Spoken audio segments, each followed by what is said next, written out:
Hey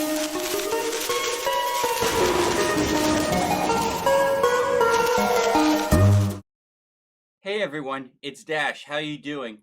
There's nothing I like more than waking up to some good entertainment news about something I can get excited for.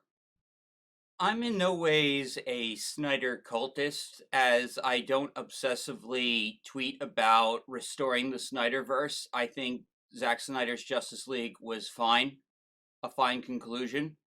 And I don't think every movie he's ever made has been good, like particularly Army of the Dead.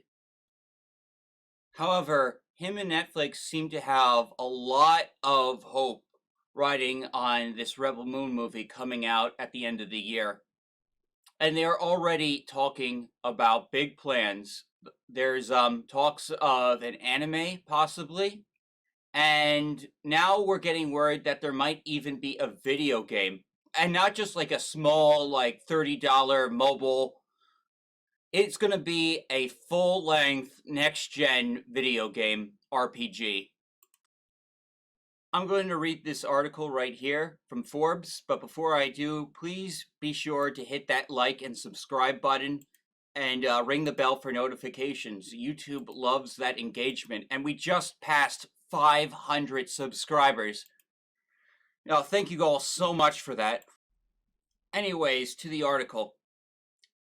Paul says, I actually like Zack Snyder movies quite a bit, but the guy sure enjoys his hype and hyperbole. A few days ago, he was hyping some sort of Snyder Cut DCEU announcement for April, which everyone now thinks is Netflix buying the rights to the Snyderverse or something. It is not. Today, he's talking about Rebel Moon, his big budget sci-fi epic he's making for Netflix, out at the end of this year.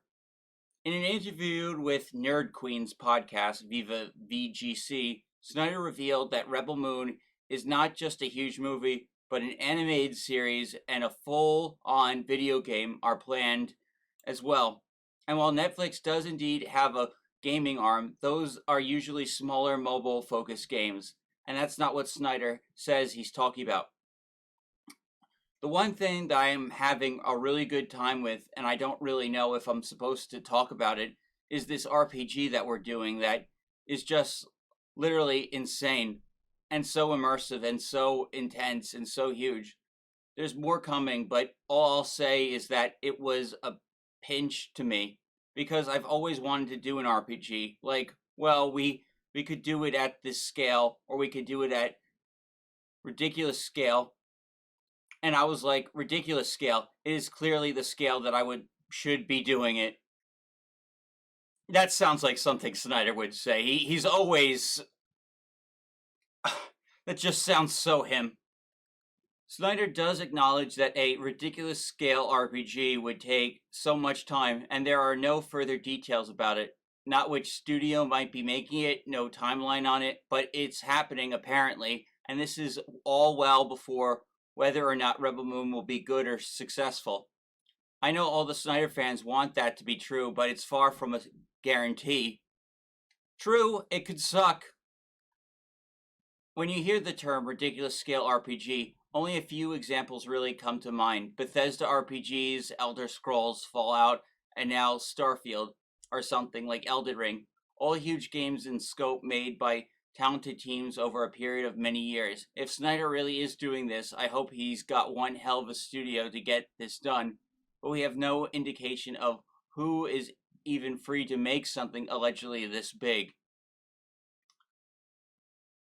At least they're not trying to drop the game alongside the movie, as movie tie-in games from decades past were usually pretty bad, with a few exceptions, given the concern they had to cut to hit the proper release dates. I suppose the grand plan is for Rebel Moon to become a super sci-fi franchise with sequels and loads of continued investment from Netflix.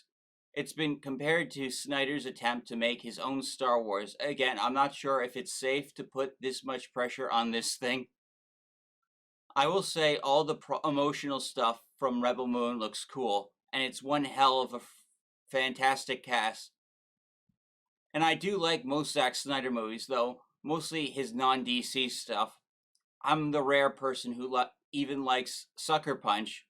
That's actually the one Snyder movie I haven't seen.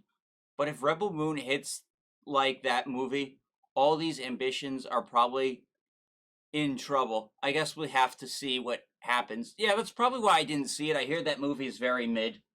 I'm eager to see whether or not Rebel Moon can become this big, colossal franchise Snyder and Netflix want to be.